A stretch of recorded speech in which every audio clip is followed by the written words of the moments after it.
Hello everyone, welcome back to drsip.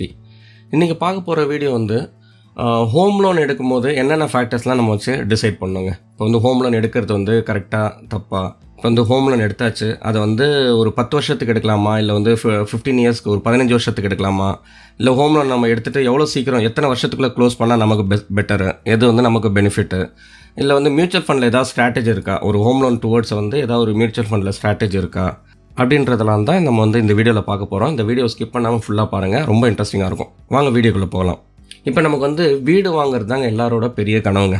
இப்போ அந்த வீடு வாங்குறதுக்கு வந்து நம்ம வந்து ஃபஸ்ட்டு பணத்தை சேர்த்துட்டு வாங்கணுமா, இல்லை வந்து நம்ம வந்து ஒரு ஹோம் லோன் மாதிரி எடுத்துகிட்டு நம்ம வந்து வீடை அச்சீவ் பண்ணிடலாமா அப்படின்னு கேட்டிங்கன்னா, இப்போ நம்ம பணத்தை வந்து கொஞ்சம் கொஞ்சமாக சேர்த்துட்டு ஒரு 5 வருஷமோ 10 வருஷமோ சேர்த்துட்டு வாங்கணும்னு வச்சிங்கன்னா, இன்னும் வந்து அந்த வீட்டோட விலை வந்து அதிகமாக போகுது. வீடுன்றது வந்து நமக்கு தேவை. இப்போ நமக்கு என்ன பண்ணலான்னா, அந்த மாதிரி நேரத்தில் இல்லை வந்து ஒரு சில ப்ராஜெக்ட்ஸ் போகும், அப்போ வந்து உடனே டிசிஷன் எடுக்கிற மாதிரி வரும்.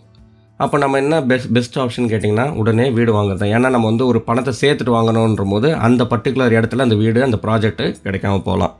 ஸோ என்னோடய ஒப்பீனியன் என்னென்னா, உங்களுக்கு ரைட் சாய்ஸ் ரைட் பிளேஸில் வந்து ரைட் ப்ரைஸில் உங்களுக்கு வந்து வீடு கிடைக்கிது அப்படின்னா நீங்கள் உடனே ஹோம் லோன் எடுத்துகிட்டு அந்த வீடை புக் பண்ணிவிடுங்க, வாங்கிடுங்க.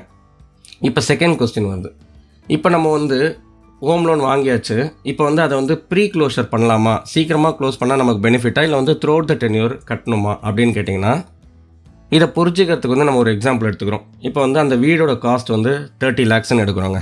30 lakhsக்கு இப்போ நம்ம வந்து பேங்க் அப்ரோச் பண்ணோம்னா, அவங்க பேங்க் மேக்ஸிமம் வந்து ஒரு 10 இயர்ஸ்க்கான ஹோம் லோன் டென்யூரை கொடுப்பாங்க. இப்போ இருக்கிற ஃப்யூச்சரில் வந்து பார்த்திங்கன்னா இன்னும் ஹோம் லோன் இன்ட்ரெஸ்ட் ரேட்லாம் அதிகமாக போகுது. இன்க்ரீசிங் இன்ட்ரெஸ்ட் ரேட் சைக்கிள் இப்போ வந்து நம்ம அசம்ஷனுக்கு ஒரு 7.5% இன்ட்ரெஸ்ட் ரேட் எடுப்போமே. அப்போ 30 lakhs நம்ம வந்து ஹோம் லோன் எடுத்தாச்சு, 7.5% இன்ட்ரெஸ்ட் ரேட்டுக்கு 10 இயர்ஸ் லோன் டென்யூராக வச்சோம்னா நம்ம இஎம்ஐ கட்டுறது பார்த்திங்கன்னா 35,611 rupees. இது மாதம் 10 வருஷத்துக்கு நம்ம வந்து இந்த இஎம்ஐ கட்டிகிட்டு இருந்தோம்னா டோட்டலாக இன்ட்ரெஸ்ட் மட்டுமே நம்ம பே பண்ணுறது வந்து பார்த்திங்கன்னா 12,73,264 rupees. பிரின்சிபலும் இன்ட்ரெஸ்ட்டும் சேர்த்து டோட்டலாக நம்ம வந்து ஆஸ் அன் இஎம்ஐ ஒரு 10 வருஷத்துக்கு நம்ம டோட்டலாக பே பண்ணது அமௌண்ட்டு டோட்டல் அமௌண்ட்டுன்னு பார்த்தீங்கன்னா 42,73,264 rupees. ஓகே, அதனால் இப்போ நிறைய பேருக்கு வந்து இது கேட்பாங்க, இது நம்ம வந்து இவ்வளோ அமௌண்ட் நம்ம வந்து ஒரு 12,73,000 பே பண்ணுற மாதிரி வருது, அப்போ வந்து நம்ம வந்து சீக்கிரமாக ஹோம் லோனை க்ளோஸ் பண்ணுறது பெட்டர் இல்லைங்களா, அப்போ நம்ம வந்து எவ்வளோ சீக்கிரம் க்ளோஸ் பண்ணலாம், அது பெனிஃபிட்டா, என்ன ஐடியா இருக்குது என்ன கேட்டிங்கன்னா, என்ன சொல்லுவேன், instead of going for 10 years போகிறதுக்கு பதில் அதே பேங்க்கில் வந்து நம்ம வந்து 15 இயர்ஸ்க்கு வந்து லோன் கேளுங்க. 30 lakhs அதே லோன் அமௌண்ட்டு, அதே இன்ட்ரெஸ்ட் ரேட் 7.5% இன்ட்ரெஸ்ட் ரேட்டு 15 இயர்ஸ்க்கு போட்டோம்னா நம்மளோட இஎம்ஐ அமௌண்ட்டு கம்மியாகும். ஸோ இப்போ புதிய இஎம்ஐயோட அமௌண்ட்டு பாருங்கள் 27,810 rupees. ஸோ இதுக்கும் 35,611 rupeesக்கும் உள்ள டிஃப்ரென்ஸ் பார்த்தீங்கன்னா அரௌண்ட் 8,000 rupees வருது. இப்போ வந்து இதில் வந்து இன்ட்ரெஸ்ட் ரேட்டாக நம்ம இதில் வந்து இப்போது 15 இயர்ஸ்க்கு லோன் எடுத்தோம்னா இன்ட்ரெஸ்ட்டாக பே பண்ணுறது மட்டுமே 20,05,867 rupees. இதில் பிரின்சிபலும் இன்ட்ரெஸ்ட்டும் டோட்டலாக பேமெண்ட்டை நம்ம டோட்டலாக சேர்த்து பே பண்ணுறது 15 இயர்ஸுக்கு ஒவ்வொரு இஎம்ஐயும் நம்ம ஒரு 15 இயர்ஸ் கம்ப்ளீட் பண்ணோம்னா நம்ம டோட்டல் அமௌண்ட் பே பண்ணது வந்து 50,05,867 rupees. இப்போ இந்த சார்ட்டில் பாருங்கள், இப்போ ப்ரீ க்ளோஷர் பண்ணலாமா இல்லை வந்து ஃபுல் டென்யூர் வந்து நம்ம வந்து இஎம்ஐயை கண்டினியூ பண்ணலாமான்றது டிசிஷன் வந்து இந்த சார்ட்லேருந்து எடுக்கலாம். இதில் ஃபஸ்ட்டு இனிஷியலாக இருக்கிற 2022 பாருங்கள், ஆரஞ்சு மார்க் பெருசாக இருக்கும் இந்த பார் சார்ட்டில் பார்த்தீங்கன்னா, க்ரீன் வந்து பிரின்சிபல் அமௌண்ட். இது இப்போ நம்ம என்னென்னா ஒவ்வொரு வருஷமும் நம்ம வந்து மாதம் நம்ம வந்து இஎம்ஐ கட்டிகிட்டு இருக்கோம். அந்த வருஷத்தில் 2022 ஃபுல் 12 மாதம் நம்ம கட்டின இஎம்ஐயில் மேக்ஸிமம் வந்து நம்ம வந்து இன்ட்ரெஸ்ட் ரேட்டை தான் கட்டியிருப்போம், இன்ட்ரெஸ்ட்டாக தான் நம்ம வந்து மேக்ஸிமம் கட்டியிருப்போம், பிரின்சிபல் அமௌண்ட்டை கம்மியாக தான் கட்டியிருப்போம். அதே அடுத்த வருஷம் 2023 செகண்ட் இயர்லாம் பாருங்கள், ஆரஞ்சு தான் அதிகமாக இருக்குது, அதாவது இன்ட்ரெஸ்ட் ரேட்டு தான் நம்ம வந்து அதிகமாக கட்டியிருக்கோம், பிரின்சிபல் வந்து கம்மியாக கட்டியிருக்கோம். கிராஜுவலாக அதே மாதிரி பாருங்கள், இந்த ஒரு ஆர்க் கம்ப்ளீட் ஆகிட்டு இந்த வந்து ஆரஞ்சும் க்ரீனும் மீட் பண்ணுற நடுவில் அந்த கர்வ் பாயிண்ட் தான் பிரேக் ஆஃப் பாயிண்ட்டுன்னு சொல்லுவோம். இந்த லோனில் பிரேக் ஆஃப் பாயிண்ட் வந்து அரௌண்ட் எங்கே வருதுன்னா அந்த வருஷத்தை பாருங்கள் 2029 வருது. அப்போ வந்து 2022 நம்ம ஸ்டார்ட் பண்ணணும்னா 2029 7 வருஷத்துக்கு அப்புறம் தான் அந்த பிரேக் ஆஃப் பாயிண்ட். அதுக்கப்புறம் தான் வந்து நீங்கள் வந்து இன்ட்ரெஸ்ட் அமௌண்ட் வந்து நீங்கள் கம்மியாகும், மேக்ஸிமம் பிரின்சிபல் அமௌண்ட்டை நீங்கள் தான் அதுக்கப்புறம் தான் கட்ட ஆரம்பிப்பீங்க. ஸோ இதை வந்து ப்ரீ க்ளோஷர் பண்ணலாமா வேணாமா அந்த டிசிஷன் எடுக்கிறதுக்கு இந்த சார்ட்லேருந்து நம்ம டிசைட் பண்ணிடலாம். இந்த பிரேக் ஆஃப் பாயிண்ட்டுக்கு முன்னாடி எவ்வளோ சீக்கிரம் உங்களால் லோனை க்ளோஸ் பண்ண முடியுமோ அப்போ நீங்கள் ப்ரீ க்ளோஷர் ஆப்ஷனை போகலாம். இல்லை உங்களால் முடியல, ப்ரீ க்ளோஷர் பண்ண முடியல, நான் வெறும் இஎம்ஐ தான் எனக்கு கட்டுறதுக்கே கரெக்டாக இருக்குதுன்றவங்க வந்து அவங்க வந்து த்ரூ அவுட் த டென்யூர் வந்து இஎம்ஐயே கட்டிகிட்ருக்கலாம். என்ன ரீசன்னா இந்த பிரேக் ஆஃப் பாயிண்ட்டுக்கு அதுக்கு அப்புறம் லோனை க்ளோஸ் பண்ணிங்கன்னா கூட பேங்க்குக்கு தான் பெனிஃபிட். ஏன்னா உங்ககிட்ட அந்த 15 இயர்ஸ்க்கு என்ன இன்ட்ரெஸ்ட் ரெக்கவர் பண்ணணுமோ அது இனிஷியல் ஒரு 7 இயர்ஸ்லேயே அவங்க வந்து ரெக்கவர் பண்ணி முடிச்சாச்சு. அதுக்கப்புறம் நீங்கள் வந்து ப்ரீ க்ளோஷர் பண்ணிங்கன்னா கூட அதுக்கப்புறம் நீங்கள் வந்து லோனை க்ளோஸ் பண்ணால் கூட அந்த லோன் அமௌண்ட்டை வாங்கி இன்னொருத்தவங்க அவங்க லோனை தான் கொடுக்க போகிறாங்க. உங்களுக்கு அந்த எந்த பெனிஃபிட்டுமே கிடையாது. இது நல்லா இன்னும் கிளியராக புரிஞ்சுக்கிறதுக்கு வேல்யூஸில் பார்க்கலாம். இந்த சார்ட்டை பாருங்கள். 2022 நீங்கள் வந்து மாதம் ஃபுல் இஎம்ஐ கட்டிருக்கீங்க. ஒரு 12 மாதத்துக்கு இஎம்ஐ கட்டினீங்கன்னா அதில் வந்து டுவர்ட்ஸ் பிரின்சிபல் போகிறது பார்த்தீங்கன்னா 74,089 rupees. இன்ட்ரெஸ்ட்டாக கட்டினது மட்டும் 1,48,394 rupees. அப்போ பேலன்ஸ் பாருங்கள், நீங்கள் எடுத்த 30 lakhsல 29,25,911 rupees வந்து பேலன்ஸ் இருக்குது. லோன் அமௌண்ட்டாக நீங்கள் பே பண்ணது பர்சன்டேஜில் பார்த்தீங்கன்னா 2.47% தான். நெக்ஸ்ட் இயர் 2023 செகண்ட் இயரில் நீங்கள் லோன் அமௌண்ட் பே பண்ணது பர்சன்டேஜில் பாருங்கள் 6.41% தான். 2024 தேர்ட் இயரில் 10.66% தான். 2025 ஃபோர்த் இயரில் 15.24% தான். ஸோ இனிஷியலாக ஒரு 5-6 இயர்ஸில் வந்து பார்த்தீங்கன்னா நீங்கள் வந்து லோன் அமௌண்ட்டு நீங்கள் ஆக்சுவலாக பிரின்சிபல் வந்து கம்மியாக தான் கொடுக்குறீங்க, இன்ட்ரெஸ்ட் தான் அதிகமாக பே பண்ணிகிட்டே வரீங்க. ஸோ இந்த டைமில் உங்களால் முடிஞ்சதுன்னா மேக்ஸிமம் நீங்கள் வந்து லோன் அமௌண்ட்டை க்ளோஸ் பண்ணிட்டீங்கன்னா உங்களுக்கு பெனிஃபிட். ஸோ இதுக்கு தான் ஆப்ஷன் 1 நம்ம எடுக்கிறோம்னா அந்த பிரேக் ஆஃப் பாயிண்ட் நம்ம வந்து போன சார்ட்டில் பார்த்தோம் 2029 வருது. ஸோ இந்த 2029 இங்கே வந்து பார்த்தீங்கன்னா பேலன்ஸ் அமௌண்ட் எவ்வளோ இருக்குது, 18,78,031 rupees. ஸோ ஒரு 19 lakhs இருந்துச்சுன்னா நம்ம வந்து ஹோம் லோனை க்ளோஸ் பண்ண முடியும். ஸோ இதை பேஸ் பண்ணி நம்ம வந்து எவ்வளோ எஸ்ஐபி அமௌண்ட்டை ஒர்க் பண்ண முடியும். ஸோ ஒரு 90 lakhs 7 இயர்ஸில் தேவைன்னா 15,000 மினிமம் எஸ்ஐபி அமௌண்ட் தேவைங்க. ஸோ நம்மளால் பாசிபிளான்னு பார்க்கணும். அப்போ நம்ம வந்து ஆல்ரெடி இஎம்ஐயும் கட்டிட்டு அதுக்கு மேலே ஒரு எஸ்ஐபி அமௌண்ட்டாக ஒரு 15,000 முடியுதுன்னு வச்சுங்களேன், அவங்க வந்து ஆப்ஷன் 1 சூஸ் பண்ணிக்கலாம். இன்னும் கேட்டிங்கன்னா வெறும் எஸ்ஐபி அமௌண்ட் மட்டும் போகக்கூடாது.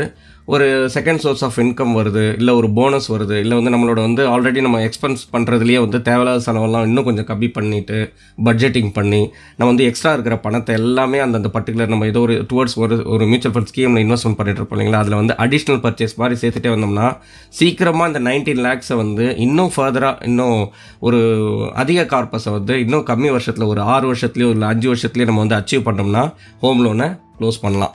இது ஆப்ஷன் 1.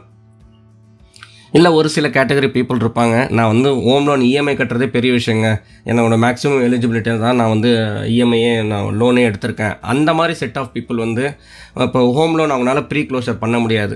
அப்போ அவங்க கேட்கலாம், எனக்கு வந்து அப்போ நான் வந்து லூசர் தானா, எனக்கு வந்து நான் பேங்க்குக்கு தான் பே பண்ணுற மாதிரி வருங்களா, எனக்கு வந்து எந்த பெனிஃபிட்டும் கிடையாதா, எனக்கு வந்து மியூச்சுவல் ஃபண்ட்ஸில் எந்த ஸ்ட்ராட்டஜியும் ஒர்க் ஆகாதா அப்படி கேட்டிங்கன்னா உங்களுக்கு தான் இந்த 2வது ஸ்ட்ராட்டஜி சொன்னேன். நீங்கள் வந்து எப்பயுமே வந்து பேங்க்கில் வந்து 10 இயர்ஸ்னு கொடுத்தாங்கன்னா லோன் அமௌண்ட்டை ஒரு 10 இயர்ஸ்னு அவங்க வந்து லோனுக்கு கொடுத்தாங்கன்னா ப்ரொபோசல் கொடுத்தாங்கன்னா நீங்கள் வந்து 15 இயர்ஸ் ஒரு 5 இயர்ஸோ 10 இயர்ஸோ எக்ஸ்டெண்ட் பண்ணிக்கோங்க.